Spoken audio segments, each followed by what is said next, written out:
So possibly the biggest data leak in Pokemon, if not Nintendo, if not video game history ever happened, and we're going to talk about some of it. Literally a terabyte worth of data from the Pokemon company was leaked this past weekend, and it's insane. But before we get to talk about the cool things that we now know because of it, there's a huge disclaimer I need to put out there. I have two opposing and simultaneous views on this leak, and I think most people do as well. The leak itself, no matter how much cool stuff we get to see because of it, should not have happened. A lot of employees' sensitive information was included in that leak. I think Game Freak themselves said over 2,000 employees' personal information is now public. That's wrong and should not happen. And frankly, no matter how cool any of this information could be, the people who did this leak are bad people, just straight up. This is wrong to do and unsafe. Not to mention this leak includes information on future projects for Pokemon Company, the entire plot of the anime. The leaker even said they have the source code for Gen 10 and Legends ZA. Now the leaker said they're not going to release it, but I don't trust someone who's shitty enough to do something like this. So to put this out there immediately, be careful if you don't want to get spoiled on Gen 10 this early on, because unfortunately, that's now a possibility. And my heart goes out to the employees at Game Freak who have had their whole lives possibly turned upside down from this. Now, all that being said, yes, there are really cool things that have been uncovered this week that we would have never seen without it. Things like beta designs from the majority of the franchise, early builds of the game, what tools the developers used looked like, design documents telling us more about the characters than we ever would know, and the focus of today's video. A hell of a lot of lore for the origin of this universe. Not only do we now have the full creation myth for the Pokemon universe, but we have mountains of folklore and mythos and tales that exist in this universe that we definitely would not see in game. They're, let's just say, very graphic because they're realistic folklore. But now we know what kind of folklore is being kept in mind when creating the history of this world. So as far as today's video goes, I think focusing on the creation of the world makes the most sense and is a great place to start. Most folks in the Pokemon fandom know that Arceus created the world, the universe in fact. Arceus created Dialga and Palkia, the gods of space and time, and created everything we know. And we know a lot of other important things, how Regigigas moved the continents to where they are, Kyogre, Groudon, and Rayquaza ruled the domains of sea, land, and sky respectively. Mew is an origin to most Pokemon species, but we never had a confirmed idea on how this is connected. Well, one of the leaked documents is the written origin story of the universe. Now,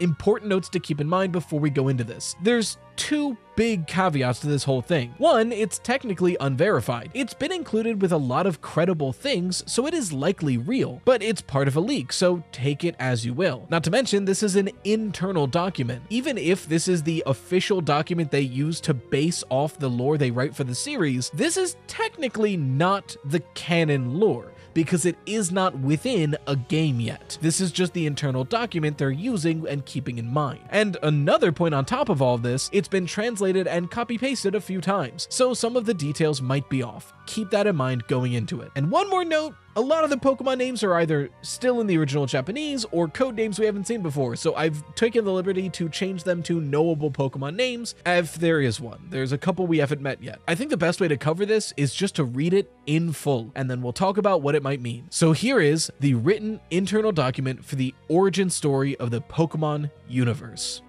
In the beginning. Could you imagine? No. I guess I'll just read it a little bit like storytime adjacent. In the beginning, there was a vortex of chaos, all mixed slowly together, and everything was a blur. One day, a large egg appeared in the center of the chaos. For a long time, the egg continued to shake. Eventually, the vortex stopped, and the egg broke. The absolute god Arceus was born. The shattered fragments of the egg transformed into giants and attacked the newly born Arceus. However, Arceus quickly grew and continuously defeated the giants. At last, after a fierce battle, Arceus defeated all the giants. The wounded Arceus created an alternate self. As the left and right side of Arceus' body were different, it created two selves. Arceus gathered the body of the defeated giants and poured its blood into them. From the one who resembled his left poured out light, so Arceus named it Dialga, the god of light. From the one who resembled his right poured out darkness, so Arceus named it Palkia, the god of darkness. To the two, Arceus commanded that the world be filled with people and fell into a deep slumber. Although Dialga and Palkia were different in appearance, they loved one another, were joined and had many children. However, there still existed no world, and their frail children who had nowhere to go died one after the other. Though overcome with great sadness, Dialga and Palkia thought of creating a world where all could live healthy and prosperous lives. Dialga and Palkia created their children Uxie, the god of eyes, Mesprit, the god of heart, and Azelf, the god of voice. When Uxie opened its eyes, everything that was there appeared. There was now contour and color in the world. When Mesprit wished for it, everything that was there could be felt. A sense of calm spread. When Azelf shouted, everything that was there trembled. A blessed timbre began to resonate. To the three, Dialga and Palkia gave the seed of life and told them to nurture it. The three gathered in a circle and prayed, and the seed sprouted. The sprout quickly grew and became the giant tree of life. However, the tree continued to grow, soon filling the entire world, and no one was able to move. The three asked Father Dialga and Mother Palkia for help. Palkia and Dialga joined once again and had 3 children. The god of the sky, Rayquaza, the god of the earth, Groudon, and the god of the ocean, Kyogre, were born. Rayquaza wrapped its body around the Tree of Life. Groudon and Kyogre slammed their bodies into the Tree of Life. Eventually, the tree fell and broke into 3 pieces. Uxie, Mesprit, and Azelf prayed, saddened that the tree would rot away like this. Then, the pieces of the broken tree would transform into the sky, earth, and ocean. Rayquaza became the pillar that holds the sky. The shadow that reached into the heavens became 3 gods who sustained the sky: Dragonite, Gyarados, and Tyranitar. Quick note here, the translation says Snorlax, but the image says Gyarados, so we're talking about the sky. I think Gyarados makes more sense here, but these are inconsistent internal documents, so take it as you will. The air filled the sky and the stars sparkled. Groudon became the land that covers the earth. The roar of the diving land became 3 gods who sustained the earth: Dabu, San, and Gudon. Another quick note, these are the 3 names I was talking about. Some fans have already been inputting other Pokemon of note into these spots. I've seen Garchomp and Heatran floated around a bunch of times, but as far as I know, there's no confirmation who these are. They might be Pokemon we haven't met yet. The earth shook and the mountains stirred. Kyogre became the veins of water that embraced the oceans. The ripples that disappeared into the seas became 3 gods who sustained the oceans: Latias, Metagross, and Latios. The ocean was filled with water, and the waves whispered. Thus, the world was born. Dialga and Palkia and the various gods were very pleased with this, and filled this world with their children. That peaceful world was a paradise for the children of God. The children of God would continue to multiply. Through that, words would change little by little. Over time, the gods began to call those who lived in the world by 2 names. The children of God who resembled the great father Dialga would be called Pokemon. The children of God who resembled the great mother Palkia were called humans. The absolute god Arceus will soon awaken, and seeing the world filled with his descendants will promise great abundance and prosperity. The chart that I've been showing came with the leak as well, and before we break down what this chart is saying, does it look familiar? It should, because Arceus has actually shown us this symbol twice. In the Sinjo Ruins special gameplay that you can see in Gen 4, it stands in front of the symbol proudly. And in Legends Arceus, it's literally the ground that you fight Arceus on. This symbol has appeared repeatedly in this series, and we finally have an explanation for it. Not to mention the fact that Dialga and Palkia were 2 halves of the same whole, which makes this statue make so much more sense. And the origin forms both look like weird messed up versions of Arceus, which makes more I'm getting ahead of myself.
Breaking news. Locals have reported a new cryptid in the woods, supposedly summoned by a ne'er-do-well. Footages have been obtained from several witnesses reporting a small piece of toast terrorizing them in the local forest. If you would like to get one of your own, they're available now on makeship.com/product/toast-plushie. The link is in the description for further information. This plushie will be available for the next 3 weeks via pre-order. Witnesses also allege that there are 2 faces of the plushie, one that looks happy and one that looks dizzy. Do not trust this toast under any circumstances. What does this mean? Well, we were right in the idea that Arceus created everything. But Arceus didn't quite create Dialga and Palkia and the rest of the universe. Arceus fought for its life and its creation and barely won, then took its battered body, separated it, and created Dialga and Palkia amongst itself and the remains of the things that it had beat. So, according to this, Dialga and Palkia are Arceus. Just 2 halves of it, and also are mother and father and boned to create all the other Pokemon. They had a lot of children in a blank void and they died, so eventually they had 3 children, the Lake Spirits. The Lake Spirits were then tasked to create a world and life. They created the things we see, feel, and hear, and the Tree of Life, but it was too big and nobody could move. So Dialga and Palkia boned again to create Kyogre, Groudon, and Rayquaza, who then break up the Tree of Life and form the world as we know it. And once the world as we know it was formed, those 3 Pokemon helped to become the aspects of that world: the sky, the land, and the sea. And in their wake, this is one of the most interesting points in my opinion, more Pokemon formed, pseudo-legendaries. Well, also Gyarados is in there, but whatever. This means they're giving importance to the category of pseudo-legendaries in this way, and I love that. They're so strong, not quite gods, but the direct descendants of gods, which is why they are so strong and revered. Then after this, the details get a little fuzzy. We kind of get to this point that a lot of creation myth and folklore have, where once the baseline of the world is created, a lot of kids just start happening, right? Everyone starts boning and we get a lot of kids. And that's where it doesn't really explain this outer ring. But the outer ring is pretty self-explanatory, right? Like once the world has been created, then Dialga and Palkia go on their original mission, create children. And it's also super interesting to note, and I can't believe no one ever really thought of this. I was gushing about all this interesting Dialga and Palkia lore that this gives us, but one of the coolest things is the fact that everything was categorized from Dialga and Palkia based on what it resembled more. Dialga with 4 legs, or Palkia that stands upright and has 2 legs, which is why there are 2 distinct categories of things: Pokemon and humans. This is awesome, and it goes to explain so many theories I've seen from Game Theory and Loxton and Noggin about how the humans of the Pokemon world seem almost Pokemon adjacent, having abilities like telekinesis and being able to read minds. This is a remnant of that descendants. As somebody who loves and studies mythology and folklore and loves Pokemon, this is one of the coolest documents I've ever read, and it explains a lot of the things that we've been thinking of already. And the fact that some of the categories that were originally fan-made have been adopted by Pokemon is awesome.